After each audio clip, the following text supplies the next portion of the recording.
Oi, eu sou a Aninha, sejam bem-vindos de volta ao Chega de Ler. Hoje eu vim fazer um vídeo um pouquinho diferente, talvez. Eu vou falar sobre uma série. A série, no caso, é Druk, sei lá, não faço ideia de como é que se pronuncia. Mas ela é um remake alemão da websérie norueguesa Scam, que ficou bem famosa lá pela época de 2016, 2017. Não bem uma época, né, mas faz um tempinho já. Faz um tempinho já. Mas enfim, eu vim aqui dar alguns motivos pelos quais eu acho que todo mundo deveria assistir esse remake e do porquê eu acho que ele acaba sendo o melhor que tem até agora. Mas antes, só pra citar todo mundo, eu poderia explicar rapidamente que Druk, basicamente, acompanha a vida de vários adolescentes enquanto eles estão se descobrindo e crescendo no mundo. E assim como na versão original, a primeira temporada fala sobre a Hannah, que é a Eva, com ela aprendendo a ser mais quem ela é, ela conquistando as amigas, que a gente vai acompanhar durante a série toda, e ela lidando com os relacionamentos dela. A segunda temporada fala sobre a Mia, que é a Nora, o relacionamento dela com o Alex, que é o William, e todas as coisas que acontecem na temporada dela que eu não sei se eu posso falar, porque aí seria bastante spoiler, né? A terceira temporada é do Mateu, que é o Isaac, com ele descobrindo da própria sexualidade, aprendendo a lidar com seus próprios sentimentos.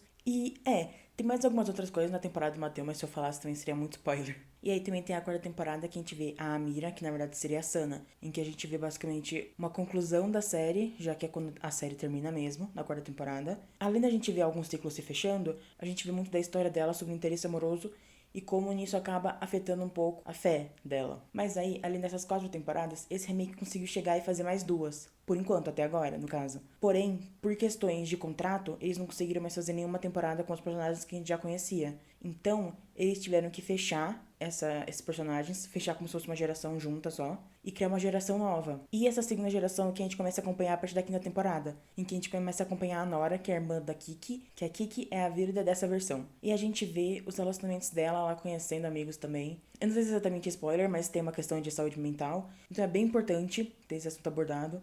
E depois a gente abre essa temporada que fala da Fato, que também inclui questões de saúde mental, mas a gente também vê bastante, obviamente, da vida dela, relacionamentos amorosos dela, que é uma parte muito boa, deixar essa dica aí sem dar spoilers.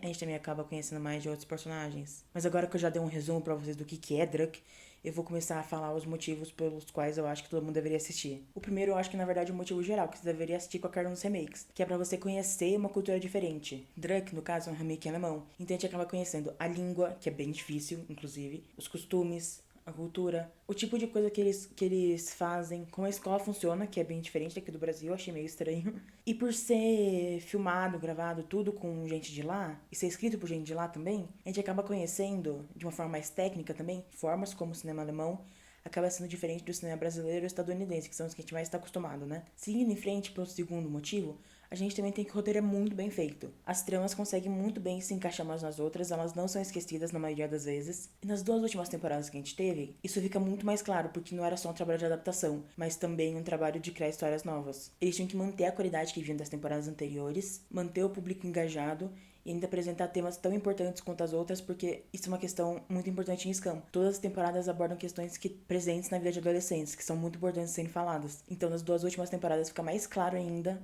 toda a competência que tem por trás dos roteiristas dessa série. O meu terceiro motivo é que é uma adaptação bem feita. Meio que entra na parte de roteiro, mas eu acho que ter uma sessão especial para falar só sobre o fato de ser uma adaptação muito bem feita é importante. Porque eles pegam questões que só poderiam acontecer na Noruega, por exemplo, e adaptam para o cenário alemão. Além disso, eles acabam reformulando alguns plots que meio que envelheceram mal. Não que sejam coisas tipo, nossa, não dava assistir por causa disso. Mas são as questões que a gente olha agora, tipo, depois de 4 anos que algumas temporadas passaram, e a gente olha e fica meio. Ah, poderia ter sido diferente, né? Poderia ter uma mudança. E nessas adaptações eles conseguem mexer alguns detalhes, algumas características dos personagens que acabam corrigindo esses problemas. Além disso, um problema que eu acho que, não vários, mas alguns dos remakes mais populares de Scam tem, que esse não tem, é que eles mantêm o estilo de gravação. Porque Scam sempre foi uma websérie. Ou seja, é uma série com pouco dinheiro pra poder fazer. E em outros remakes a gente acaba vendo, tipo, a imagem como se fosse coisa de cinema, ou os caras têm drone, sabe? Tipo, não tem problema. De verdade, não tem problema. Não vou falar aqui que isso é um problema. Mas a simplicidade que tem no Scam original é uma coisa que seria legal de ser preservada. E em Druck isso acontece. E, aliás, isso faz parte da adaptação também porque a fotografia acaba contando história junto. Então, é uma parte da adaptação também que foi bem feita, que foi mantida. Seguindo, um quarto ponto, que também meio que faz parte de roteiro bem feito, mas eu queria deixar separado porque também é muito bem feito, eu queria deixar isso o mais claro possível, são que os personagens são muito realistas, tanto eles quanto as relações que eles têm com os outros. Muitas vezes, quando a gente quer fazer personagens que os outros têm que gostar, a gente meio que faz eles serem perfeitos, sabe?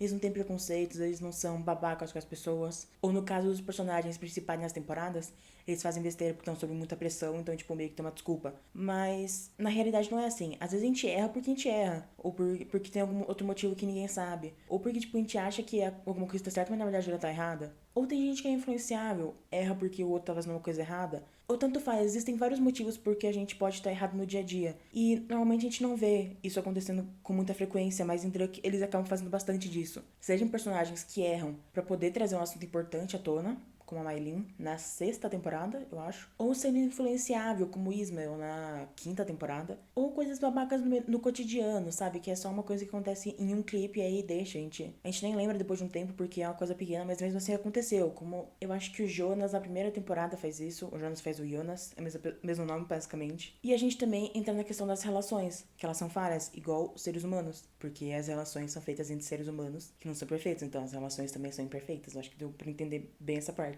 Então a gente vê, por exemplo, amigas que brigam, a gente vê relacionamentos que talvez os problemas sejam a falta de comunicação. Ok que na temporada que teve, isso meio que era um dos assuntos importantes, então isso meio que era esperado, não era uma coisa que só passou, mas ainda assim, mostra coisas que não são perfeitas. Também tem amizades que, tipo, uma pessoa tá tendo os próprios problemas e ela não consegue prestar atenção nos problemas dos outros. E tem gente que fala que isso faz a amizade ser ruim, mas na verdade eu acho, na real, que isso faz as amizades que estão sendo escritas lá parecerem mais verdadeiras com o que a gente vê no dia a dia, com amizades que a gente pode ter, e nem por isso são amizades ruins. Não são amizades que não vão ser 100% o tempo inteiro. Além disso, um outro ponto é que tem muita representatividade. Scam não era exatamente um antro de representatividade. Tipo, a gente tinha o Isaac, que é gay, o Eskil, que também é gay, o Evan, que é pan, e eu acho que são só esses personagens. Também tem a Sana, que é muçulmana, o Madzi, que é negro, mas, tipo, são pinceladas que a gente tem, sabe? Pouquinhos. Não tô dizendo que tem que cancelar a Scam por causa disso, nem nada. É só uma observação. Mas aí vem Druck,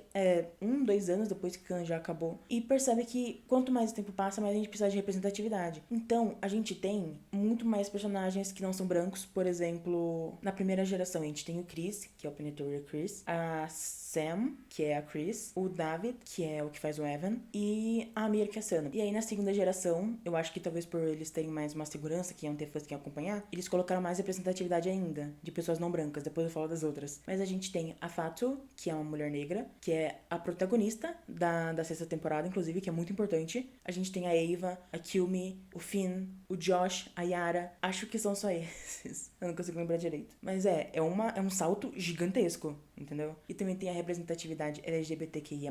A gente tem o Mateu, que é gay. O Hans, que é como se fosse o Eskil, que também é gay. A Mia, que é a Nora, é bi. Eles falam isso de um ponto, eu não acho que seja muito bem feito, mas eles falam que ela é bi. O David, que faz o Evan, é pan. E na segunda geração a gente tem a Fatu, que é lésbica, a Kyumi, que é bissexual. E só, por enquanto. Eu realmente acho que não vamos ficar só nessas. Mas aí é só um chute, eu não tô dizendo nada. A gente tem, tipo, teoria de que Ismael pode ser não binário, gay, aí são só teorias. Eu não vou considerar aqui, mas assim, por sua conta e risco, entendeu? Também tem a questão da religião, que é representada pela Mira, só que aí já tinha no remake original, mas eu tô citando também. E também tem uma questão de corpo também, porque na primeira geração tem a Sam, que é uma mulher gorda, e na segunda geração tem a Eva também. E a Eva tem muito destaque, pelo menos na sexta temporada. É muito legal ver alguém que carrega pelo menos algumas das questões iguais às minhas, tendo tanto espaço numa temporada, sei lá, é muito importante. E é por isso que representatividade importa, né? E falando em representatividade, a sexta questão também meio que aborda isso, porque aí falando sobre a mesa de roteiristas, principalmente os da segunda geração. Porque não adianta a gente ter tantos personagens não brancos, LGBT,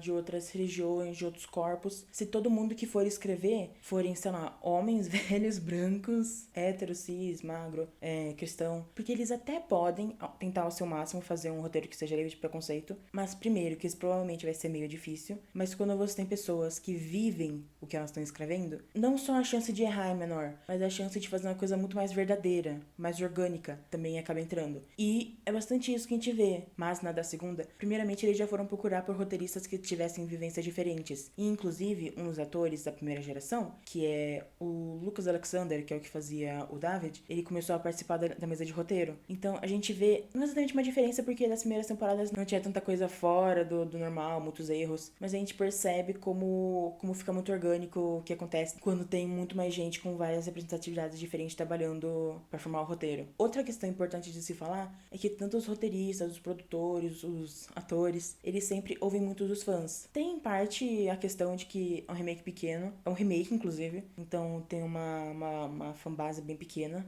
então é bem mais fácil de ouvir. Mas tiveram 2 vezes, pelo menos, em que eles lançaram meio que pesquisa de campo para ver o que os fãs queriam ver ou também como que era a realidade deles, porque também o público-alvo de Druck são os jovens, e na série eles representam os jovens, então eles têm que conhecer os jovens. Então eles mandaram uma dessas pesquisas entre a primeira geração e a segunda, perguntando como que era a vida normalmente. E eles mandaram uma de novo faz uns 2 meses, eu acho, depois que terminou a 6ª temporada, enquanto a gente tá esperando, torcendo pra ter uma 7ª, perguntando como que é a vida, o que a gente gostaria de ver, como que tá acontecendo a vida com a pandemia, também porque acaba abordando isso, não pode fugir desse assunto. E dá pra perceber bem que eles ouvem a opinião dos fãs e acabam incluindo também experiências que acabam sendo relatadas. E eu tô botando isso como uma vantagem, um motivo que vocês precisam ver. Basicamente porque, cara, é importante. Não é exatamente importante, mas é muito bom que ouçam a gente, sabe? É a gente que assiste, a gente consome, a gente que dá audiência. E, sei lá, se a gente fosse ignorado, não seria uma coisa muito legal, sabe? É legal ver que tá todo mundo ouvindo. E também, se você for procurar os roteiristas, eles estão super lá, eles respondem, de verdade. Tipo, você pergunta algumas coisas, eles falam. Eles contam coisa de produção e tal, então é, tipo, super acessível, é muito legal. Essa experiência também é muito boa, essa troca. Enfim, aí a gente vai pro 8º e último motivo. Eu sei, muito triste, tá acabando o vídeo. Mas o motivo talvez seja o mais importante de todos, mas é porque Druck realmente parece Scam. E eu não tô falando só sobre adaptação, sobre roteiro, sobre parecer realmente que eles têm pouco dinheiro pra fazer, mas também é sobre eles sempre terem um foco estabelecido. Scam sempre foi sobre amor, amizade e sobre respeito aos outros. E eu não queria ter que tocar nesse assunto, mas alguns remakes acabam fugindo disso. Acabam fazendo temporadas preconceituosas, fazendo coisas que realmente não carregam esse legado que Scam tem pra oferecer. E Druck pode errar, ele já errou algumas vezes, mas eles sempre estão tentando mudar, eles sempre estão tentando melhorar. E a gente percebe que tudo que eles estão fazendo lá é muito importante, tem muito carinho, tem muito amor. E tudo que eles querem espalhar, apesar de alguns erros, só é amor pra todo mundo. E no final isso acaba sendo o que é mais importante e o máximo de Scam que algum remake pode chegar a ser algum dia. Eu não sei exatamente como acabar esse vídeo, não sei como fazer uma ponte pro final, mas então vai ser essa ponte. Se vocês quiserem, vocês podem assistir Druck, todas as 6 temporadas completinhas com legenda, porque eu acho que a maioria aqui não sabe alemão, mas vocês podem assistir no portal Scam. Eu vou colocar os links aqui embaixo. Com legenda em português, tem tudo lá no portal Scam. Também tem, acho que 2 blogs no Tumblr que legendam tudo em inglês, chama Druck Translation. Se eu conseguir achar um link com todos os episódios, também coloco aqui embaixo. Mas se vocês também quiserem ajudar minha sériezinha a ser renovada, ajudar com a audiência e tal, vocês podem assistir todos os clipes e episódios no YouTube. O problema é que por algum motivo eles deixam o canal bloqueado e só quem tá na Alemanha pode ver. Então você precisa usar um VPN, que é, eu não sei explicar direito, mas é um serviço que acaba meio que mudando sua IP. Se você coloca que você tá na Alemanha, usa esse VPN e coloca que você tá na Alemanha, é como se você estivesse lá e você pode assistir. E eu sei que é muito trabalho, mas acaba sendo isso que vai dar as views de verdade pros clipes e pros episódios. Então, sei lá, se vocês puderem assistir, sei lá, pelo portal Scam, pelo Druck Translations, e depois baixar um VPN bonitinho, lá, certinho, não pega views, eu juro, e abrir o canal no YouTube lá, pra dar view mesmo que seja só nos episódios, eu agradeceria muito. Não só eu, como todo mundo que trabalha, os atores, os produtores, os roteiristas, os fãs, principalmente. Esse é um remake muito bom, é muito importante pra gente. Uma 7ª temporada seria muito bem-vinda, principalmente nesse momento que a gente tá. E é isso.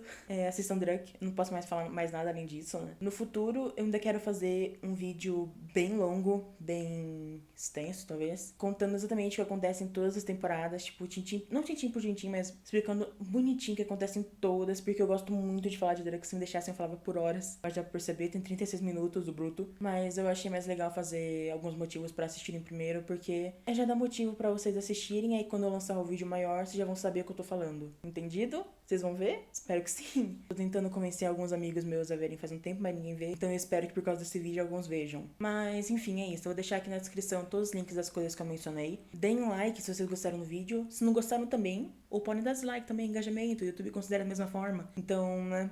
Se inscrevam no canal pra mais conteúdo que eu vou postar em breve, eu espero, né? Normalmente eu falo só de livro, mas às vezes eu posso trazer filme, série, essas coisas. Eu vou trazer mais vídeos sobre a Druk, como eu acabei de falar. Comenta no vídeo também, tipo, se vocês gostam de Druk, falam, ai, nossa, eu amo, fala mais. Se não gostarem, pode comentar também, tipo, nossa, eu odeio, prefiro outro. Tá tudo bem discordar, a gente pode discutir nos comentários, conversar, bater um papo, sabe? Se vocês quiserem ajudar bastante também o canal, vocês podem divulgar, mandar pros amigos o link do vídeo. Mandar, tipo, nossa, olha só essa menina idiota falando de um remake alemão, uma série alemã que ninguém assiste. Beleza, ajuda da mesma forma, só por favor não me chama de idiota. Eu percebi agora que eu falei, preferiria que não, né? Mas enfim, vocês também podem me seguir no meu Twitter, no meu Goodreads, pra conversar comigo, trocar uma ideia, ver os livros que eu tô lendo, os livros que eu odiei, os livros que eu gostei, os livros que eu não quero ver nunca mais na minha vida, enfim. Eu acho que é isso. Tchau!